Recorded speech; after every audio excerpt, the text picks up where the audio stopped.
আসসালামু আলাইকুম। আমার চ্যানেলের পক্ষ থেকে সবাইকে শুভেচ্ছা। আপনারা সবাই আশা করি ভালো আছেন। আজকের ভিডিওর মূল বিষয় হচ্ছে আদার মাটি কিভাবে প্রস্তুত করা হয়, কি কি দেয়া হয়। আজকে আপনাদেরকে সব A to Z দেখাবো এই ভিডিওতে। পরপর 2 বছর আদা চাষাবাদ করে আমি মোটামুটি প্রফিটেবল। তো অনেকে আমার এই ভিডিও দেখে ফোন দিয়েছেন আমি কোন জাতের আদা চাষ করি। মূলত বাড়ি ওয়ান বাড়ি টু এই জাতীয় আদার ফলন একটু কম হয়, সে কারণে এবছর আমি থাই আদা রোপণ করব, যেটা একটু মোটা সাইজের আদা। কারণ থাই আদাটা হয় অল্পতেই 1 কেজি বা 1200 গ্রাম 1300 গ্রাম পর্যন্ত হয়ে থাকে। কিন্তু বাড়ি ওয়ান বাড়ি টু যতই পরিচর্যা করি না কেন, দেখা যাচ্ছে বছর শেষে গিয়ে 600 700 বা 800 গ্রাম পর্যন্ত সর্বোচ্চ পাওয়া যায়। এর থেকে আমি বেশি পাইনি। তো সে কারণে এবার থাই চাষাবাদ করতেছি। বস্তায় আদা চাষের বিষয়টাতে যে খুব বেশি বস্তা লাগাতে হবে, এত হাজার ব্যাগ, এটা বিষয় না। বিষয়টা হচ্ছে যে আপনি অল্প ব্যাগে বেশি প্রোডাকশন নেবেন, এটাই হচ্ছে বড় কথা। তো সেই লক্ষ্যে এবার আমি একটু বস্তার পরিমাণ কমাই দিয়েছি এবং আমি চেষ্টা করব যাতে একটা বস্তায় 1 কেজি কিংবা 1.5 কেজি প্লাস হয়, তাহলে অল্প ব্যাগেই আমার প্রোডাকশনটা পুষিয়ে যাবে। আদার মাটি তৈরিকরণ বা প্রস্তুতকরণের জন্য যে উপকরণগুলোর প্রয়োজন হয় সেগুলো হচ্ছে আপনারা দেখতে পাচ্ছেন এখানে আমার কিছু জৈব সার আছে, গোবর সার এবং কিছু গোবর সারের পাখানে যে সাদা ছাই গোবর।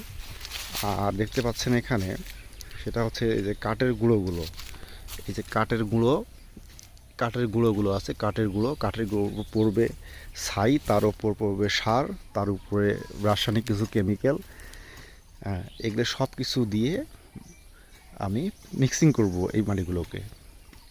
তো আপনারা দেখতে থাকুন আমার সাথে এবং এই ভিডিওতেই আদা রোপণ করা পর্যন্ত, অর্থাৎ মাটি তৈরি থেকে শুরু করে মাটিতে কী কী দিতে হয় তার থেকে শুরু করে আদা রোপণ করা পর্যন্ত এক ভিডিওতেই আমি সব কিছু দেওয়ার চেষ্টা করব। আশা করি আপনারা উপকৃত হবেন যে কিভাবে তৈরি করতেছে মাটিগুলোতে। হ্যাঁ, আপনারা দেখতে পাচ্ছেন কিভাবে কাঠের গুঁড়ো ঢালা হচ্ছে।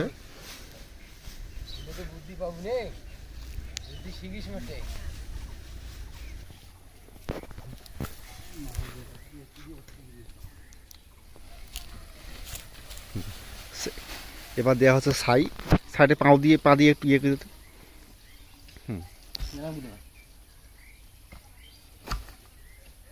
অর্থাৎ কাঠের গুঁড়ার উপরে ছাই দেওয়া হচ্ছে।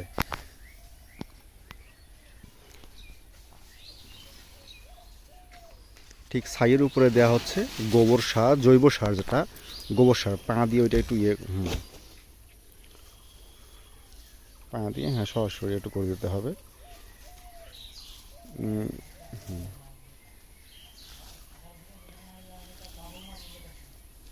তাহলে বেলে দোআঁশ মাটি, তার উপরে কাঠের গুঁড়া, তার উপরে হচ্ছে ছাই, তার উপরে জৈব সার দেওয়া হয়েছে। এর সাথে আপনারা দেখতে পাচ্ছেন এটা হচ্ছে ধানের কুড়া। ধান ঝাড়ার পরে যে ধানের কুড়াটা থাকে, ঝুরঝুরিটা, সেটা দেয়া হলো।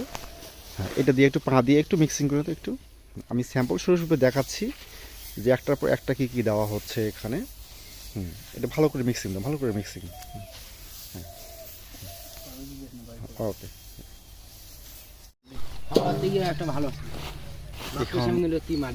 এখানে মিক্সিং করা হচ্ছে ইউরিয়া,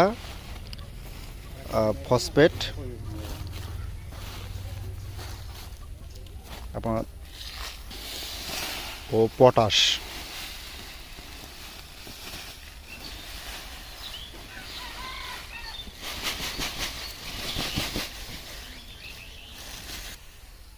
দেওয়া হচ্ছে বোরন, পটাশের উপরে দেওয়া হচ্ছে বোরন এবং তার সাথে দেওয়া হচ্ছে দানা বিষ। কারণ দানা বিষটা খুবই গুরুত্বপূর্ণ এই চাষের জন্য। কারণ দানা বিষের জন্য দেওয়ার ফলে আপনার পোকা কাটতে পারে না। ভালোভাবে এখন মিক্সিং করে নিতে হবে। অবশ্যই এর সঙ্গে জিঙ্ক মেশানো যাবে না, জিঙ্কটাকে আলাদা করে ছিটাতে হবে। জিঙ্ক অবশ্যই আলাদা করে ছিটাতে হবে। সুন্দর করে মিক্সিং করবেন, ব্যাস সুন্দর করে।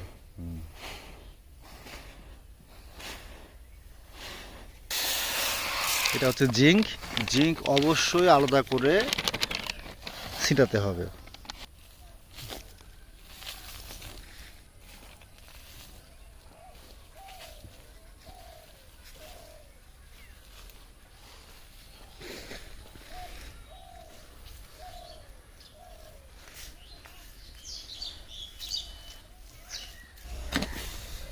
সার ছিটানো শেষ হয়ে গেলে মাটিটাকে এভাবে ঠিক প্রথম একটা কষা দিতে হবে, কাটা দিতে হবে।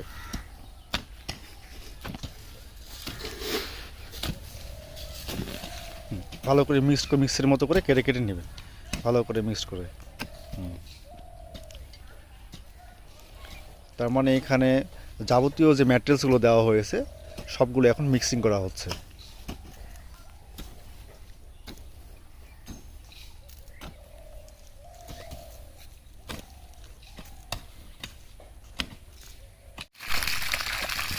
হ্যাঁ, এবার মাটি কষানো শেষ হয়ে গেলে মাটিটা উচনিচ করে নেওয়ার পরে দেখতেছেন আমি মোটর দিয়ে পানি দিতেছি। ঠিক এভাবে পানি দিয়ে সুন্দর করে ভিজাই দেবেন।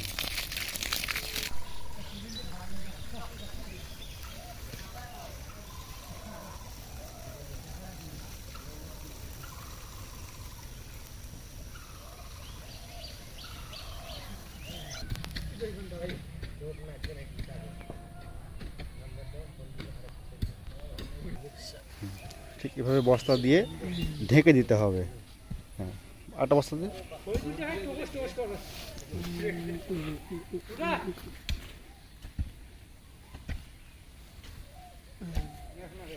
ঠিক এভাবে বস্তা দিয়ে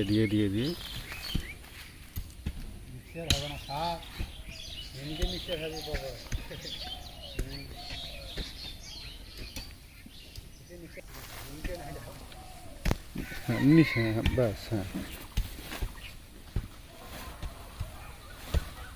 সমস্যা নেই, এভাবে দিলে হবে। ওকে, ঠিক আছে, হ্যাঁ এভাবে। আরেকটা এখানে দেখে নে, আরেকটা এখানে দেখে। হ্যাঁ এটা হয়নি, এটা দে। ঠিক, হ্যাঁ ঠিক আছে, ওকে। ঠিক এভাবে রেখে 15 দিন রেখে দিতে হবে। প্রতি বস্তায় 2 ডালি করে মাটি দেওয়া আছে। 2 ডালি মাটির পরিমাণ হচ্ছে এভারেজ 30 কেজি, এবং এই 30 কেজির মধ্যেই আছে আপনার 1 কেজি কাঠের গুঁড়ো, 1 কেজি ছাই, 1 কেজি গোবর সার, আর 1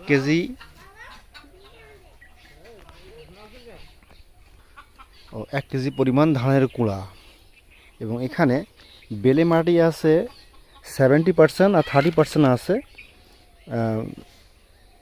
স্বাভাবিক দোআঁশ মাটির মতন। তো দুটো মিশ্রণই হচ্ছে বেলে দোআঁশ মাটি।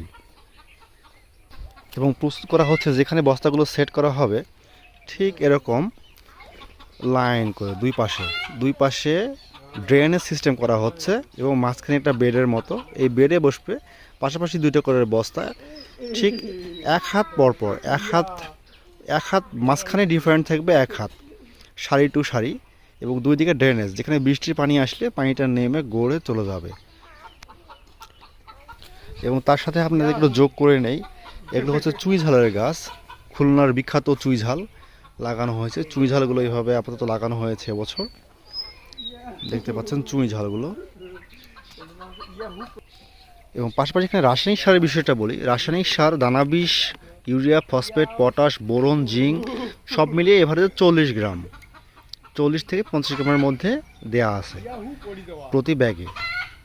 এবং মূল বিষয় হচ্ছে বস্তাগুলো যখন করা হয়ে যাবে, বস্তাগুলোর এই সাইডে একটা, এখানে একটা, এখানে একটা, এখানে একটা, 4টা, ওদিকে 4টা, বিশেষ করে এই অ্যাঙ্গেলে নিচ দিক করে আপনারা ফুটা করে দিবেন, যাতে বর্ষার সময় পানি নিষ্কাশনের ব্যবস্থা থাকে। কারণ আদা একেবারে পানি সহ্য করে না, আবার একেবারে শুকনো পছন্দ করে না, জাস্ট আর্দ্রতা রেখে একে রোপণ করতে হয়।